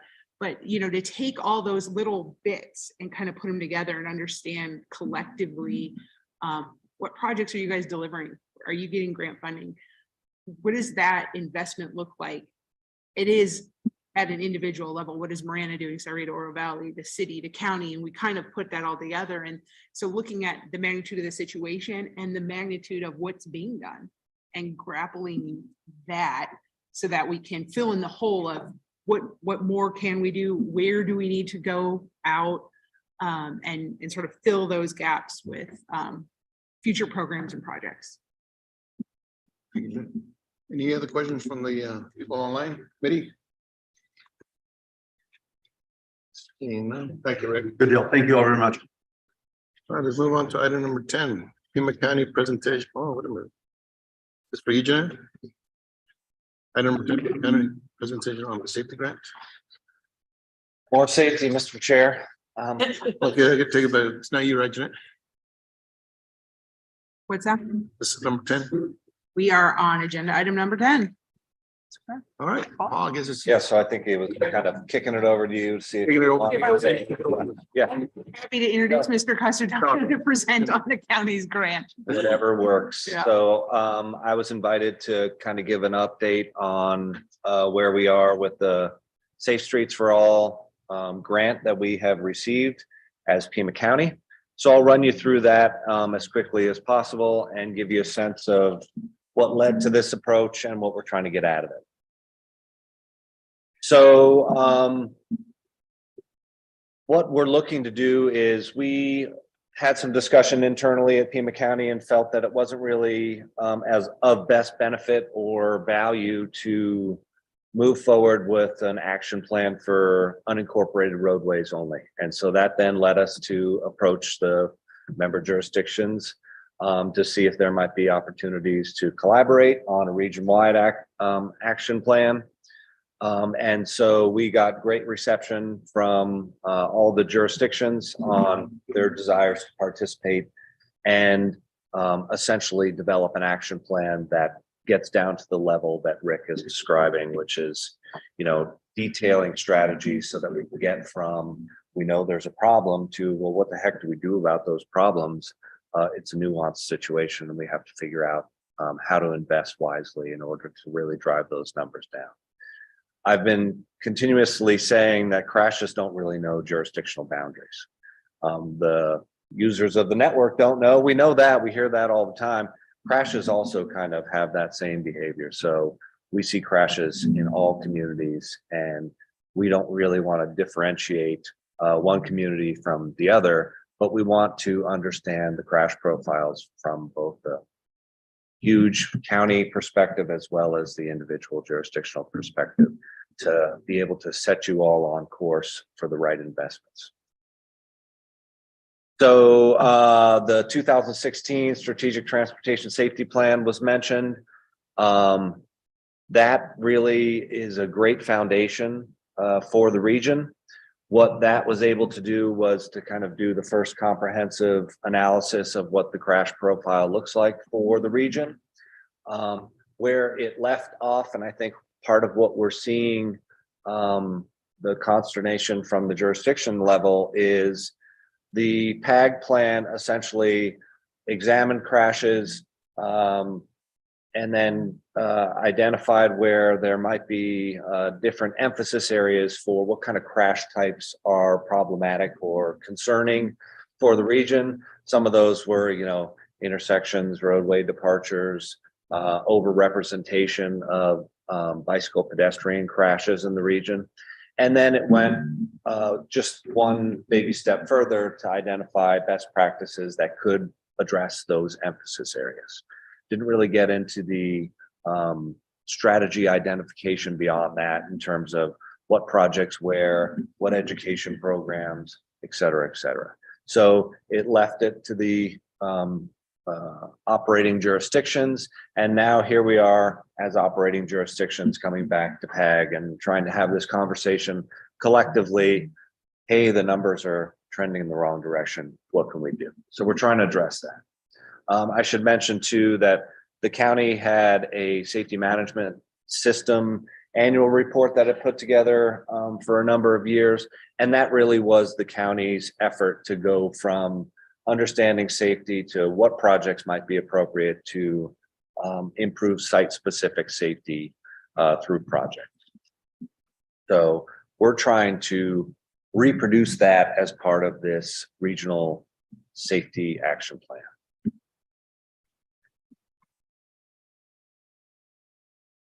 I think I'm frozen. There we go. So the PAG plan was always intended to be a two-phase plan with the plan itself, and then there was an intention to do implementation support and activities. The implementation support has kind of stopped at here's a list of emphasis areas and here's some good practices for the jurisdictions to pursue, and there's been some drifting from there from the jurisdictional level. There has been some really good support on the HSIP component that Rick mentioned in supporting jurisdictions' pursuit of highway safety improvement program funding and helping us get to that funding. That's part of the solution, but not the whole thing. So when we look at safety performance, a good place to start is to go back to those measures from the RMAP, and we can see clearly that safety is a category where we're not really trending in the right direction. I think this is actually a little inconsistent with what Dave Mitchell had on the screen earlier. I think it's actually 10 out of 13, not 9 out of 13, but the story is the same. Looks like safety could use some attention here, right? So we want to understand why we are worse or no progress on a lot of these safety metrics. And then we also want to understand, well, what can we do about that to improve those? So the crash profile in throughout Pima County is diverse and it is complicated. And we have urban issues, we have suburban issues, we've got rural issues or fatals and serious injury crashes and all crashes, frankly. So we're going to need to look, we're going to have a pretty comprehensive examination to understand why each of those types of crashes are taking place and then what we can do about it. We know that, you know, individually jurisdictions have been implementing safety improvement tools. You know, we've got pedestrian hybrid beacon hawks going up. We've got good safety practices coming forward through RSAs, things like safety edge, leading pedestrian intervals. Some of these best practices are in place, yet we're still seeing the trends go in the wrong direction. So there's just something more that needs to be done in order to combine those efforts to understand their impact and where they can be most appropriate. We're not quite getting to solving or turning the trend of safety performance in the right direction. So there's more to be done here. So what we're looking to do as part of the Pima County Action Plan is, as I mentioned, we're partnering with the local jurisdictions. We've had great input there. We are aimed at establishing a regional safety action plan. And that's going to start with a safety culture. We need to make sure that we're interfacing with not only our board of supervisors, but providing each of you that opportunity to, you know, brief your town and city councils, make sure that they understand what the issues are. We need to look at, you know, an ongoing regional safety committee, and perhaps if it's something that needs to be pulled out of the PAG table in order to get down to that specified strategy discussion, then we're going to look at those opportunities. And we need to make sure that this becomes a public issue. We've had some good engagement and collaboration with the county health department, and we need to kind of recognize this as the public health crisis that it is, in order to generate and create that awareness by both the governing bodies, the elected officials. I think the practitioners have the awareness, but the public may not experience safety issues on a daily basis. So I've been talking a little bit lately about perceived congestion. We hear a lot from the citizens just how congested it is out there because there's other cars and other people on the roadway, and they experience that on a daily basis. But safety is a little bit, less frequent. But if you shift your perspective and think about it in a different way, everybody's been touched by safety issues, and we need to remind the public what's actually happening out there. So we have scoped our grant application to include a very robust public engagement and collaboration effort. And we're going to be working closely with our county health department to lead that so that we can get a better understanding of safety from the user's perspective. Because the crashes will tell us one thing, the users will tell us a different thing. And so we need to kind of put both of those perspectives together in order to understand where the opportunities are. As part of the grant requirements and as good planning practice, we need to make sure that we're looking through the equity lens and examining crashes and the performance of the overall network through that equity lens. So as part of the action plan, we're going to need to reestablish or establish new crash reduction goals. The 2016 plan from PAG had identified a vision statement of getting to 0 crashes with, track to target goals that were closely connected with the RMAP, the long range plan. So we're going to need to look again at that and see what's appropriate so that we can set a course to drive the numbers down and hold ourselves accountable to tracking that trend change. Safety analysis is going to be a significant part of this effort. We don't want to just do the safety analysis once. We want to establish it as a routine thing that can be rinsed and repeated on a regular basis so that it's not this giant thing that we have to lift every 4 or 5 years, but it can be something that we can do for Pima County unincorporated roadways. So Rita, Marana, and Oro Valley can do their own reports and understand, what their profiles look like in short order, and then connect that to what strategies and projects might be appropriate as I'm looking for CIP funding or TIP funding or whatever sources may be available. We need to examine policies, plans, guidelines, and standards across the region to see if there's opportunities to improve or emphasize safety within those. So we'll be doing that as part of the effort. And then, really the nugget of this is to establish a sustainable safety evaluation and improvement program. So we found within the 2016 plan, the evolution of getting from understanding safety all the way to, okay, I understand what the overall issues are. Now I have a better comprehension of what the site-specific characteristics of crashes are, all the way to what can I do about it? What kind of project can I scope to address those issues? That is a difficult path for jurisdictions to go all the way through. And so we want to make that more routine and regular and easily accomplished so that it can just be done on a regular basis. Part of that, of course, is the performance tracking that I talked about.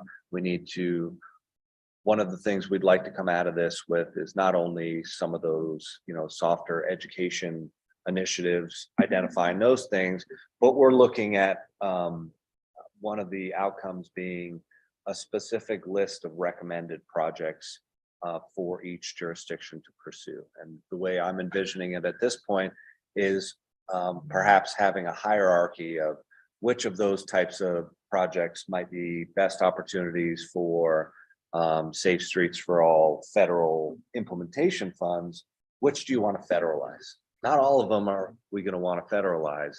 There's going to be some that will be multi-jurisdictional lighting or systemic types of issues. There's going to be others that are going to be site specific.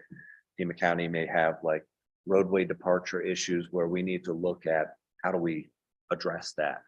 The city of Tucson may not have those roadway departure issues. They may have more urban centric issues and challenges. How do they address those? So we want to come up with strategies and specific projects that the jurisdictions can then say, I'm going after HSIP, or I'm going after IIJA implementation money, or I'm looking for other local fund opportunities, local HERF, or other sources as well. That's kind of what this lays out. We want to look at all fund sources, and we want to be able to regularly examine what initiatives and projects might be appropriate for the crash profile that the entirety of Pima County faces, as well as the jurisdictions therein, so that we can kind of equip you all with, you know, a safety management system of your own, where you can look at your crash profile, you can understand what's going on out there, and then you can tie that to initiatives and specific projects that you can pursue for different funding types. Ambitious for sure, but I think, you know, we can get there. So where we are in the process right now, we've gotten notification that we have the grant award. We're working through the agreement process with Federal Highway. We're being told that this is an expedited process, but an expedited process that has never been done before. So they can't really put a timeline on expedited, but they're working diligently to work through the 400+ action plan agreements that have been granted in this round. And so we're thinking that it's going to be, you know, maybe 2 to 4 months, hopefully, before we can get the agreement in place, get IGA set up with each of you, and then launch the project and move forward. That's the hope. So we're thinking and hoping, you know, maybe late summer, early fall. That may slip, but we'll keep a close eye on that. One of the things to consider is, in order to get to that IIJA implementation funding for Safe Streets for All, you need to have an action plan in place. And so we want to make sure that we can get through that checkbox, those check boxes of, you know, do we have brought it to the governing bodies? Have we done safety analysis? Have we done public input, et cetera, et cetera? We want to get through that in short order as possible. We're probably looking at, you know, maybe a 24-month process in all of this. So we're going to be examining opportunities of whether or not we can get an early green light from Federal Highways, where they say, hey, you know, you're well on your way, and we think we're going to give you the green light to go after implementation dollars. If there's any federal funded recommended projects to improve safety that the city or the county or others want to pursue, we're going to look for opportunities to go after those as early as possible within the plan development process. Again, brand new process, so FHWA can't really tell us, oh yeah, that'll be totally possible or not going to be possible. They're open to the idea. It's not only us that they're hearing this from, but we don't want to miss, you know, rounds 3, 4, and 5 of this transportation bill because we're in the process of developing an action plan. They recognize that, and so we'll look for that opportunity to get to the federal funds that are intended to improve safety. We are expecting, you know, an RFP release. We're going to be bringing some of you into helping us review the scope as we flesh that out. We have the big chunks of the scope at this point, but the detailed timeline and specifics of what we want out of that scope still need to come together. So we're going to be bringing you into that and to help us evaluate proposals that we'll receive. We're getting a tremendous amount of interest. We're going to need something that's a little bit more unique in terms of we have to have the safety evaluation, traffic engineer, planner, prowess and ability in the team that we select, but there's going to be such a big public input piece to it that I don't know that it's going to be just a traditional, oh yeah, we've got, you know, public relations people in our engineering house. I think it's going to have to be a little bit more robust than that, but we'll see as we get there. And we want something that's going to be as comprehensive and, you know, talented as possible in terms of a team. And we want to very much establish something that's going to be sustainable. We don't want to just do this so that we can do it again in 4 years. I want to set it up so that it can just essentially be the mechanism by which we regularly examine safety and regularly identify what initiatives, projects should be pursued at the local and regional level. That's pretty much it. Thank you, Paul. Any questions for Paul? I have a comment. Yeah. I just wanted to thank you and thank the county for coming and presenting on this. It's great to see from our perspective that our jurisdictions are going out and implementing, right? So we've seen the problems, we've seen the performance, we've watched the TV enough to know that it's a situation, it's a problem. So it's great to see the county going out there and continuing to reach for those federal funds and implement some things. And along those lines, I mean, we saw the city recently with their ad campaigns on TV. We see Erica on there talking about these issues, which really is getting to that heart of how do we change, how do we impact people, not just planners, engineers, government folks, but drivers and pedestrians and cyclists. And along that vein, I guess I do have a question. So you're partnering with the health department and, you know, you said we're going to hold ourselves accountable, and that's fantastic. But, you know, when the solutions, if the solutions come out being, you know, we need to do something about a drug problem, a fentanyl problem, homeless problem, things like that, are you partnering with agencies within your organization to kind of be prepared to tackle those situations that are beyond transportation? We certainly have our eye on that, and we will have to be partnering in those matters. Yeah. We recognize that. And if I may, It's not an easy solution. We Yeah, recognize that as absolutely. well, but I think there's interest beyond just DOTs and transportation. So I feel very fortunate in that regard, and I think we can facilitate those conversations. Collaborative ventures for sure. Yes. And I will just add from the city of Tucson perspective that anything that happens within the right of way is a transportation issue. It's not outside of the realm of transportation. And we always partner heavily with the rest of our internal partners, including the police department. Yeah, that's great. Part of our ads that you see are at least due in part to the collaboration with our police. Fantastic.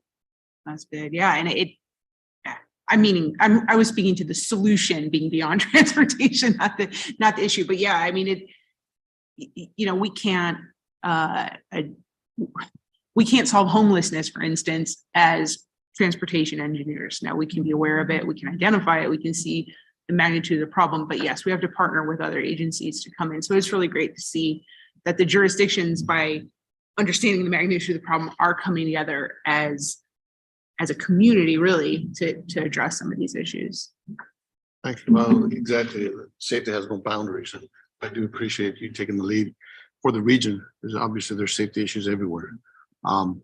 Yeah, the one you just commented about fentanyl and driving on the influence, we might unveil someone, but we might run into a conundrum. Like, how do you deal with those things? How do you deal with those issues? If it's a rather traffic signal, striping, curb, we can deal with that. But how do you deal with human factor? Those are the challenges. But be interested To bring other voices into that conversation, because that's when we need the other engineer a way out of all of it. Yeah. We need the other experts. And you're right. It's always, you want to always bring police to the conversation. Any other questions? Anybody online? Any questions? Seeing none. Thank you, Paul. The information. Let's move on to item number 11. Future agenda items.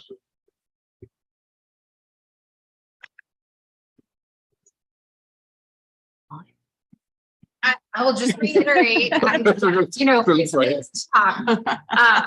the RMAP's a standing item, but we had the discussion about what is the appropriate kind of subcommittee or working group. Right. So I think adding that into that Bring that item, in. and Yes. if it needs to be an action by this committee to make it sure we have it as such. Yeah.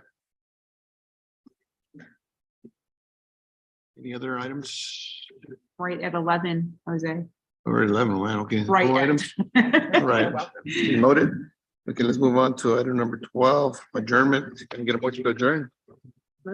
Second. Okay. Second. Second, okay. All those in favor, signify by saying aye. Aye. Any opposed? Motion carries. We are officially adjourned. Thank you. When did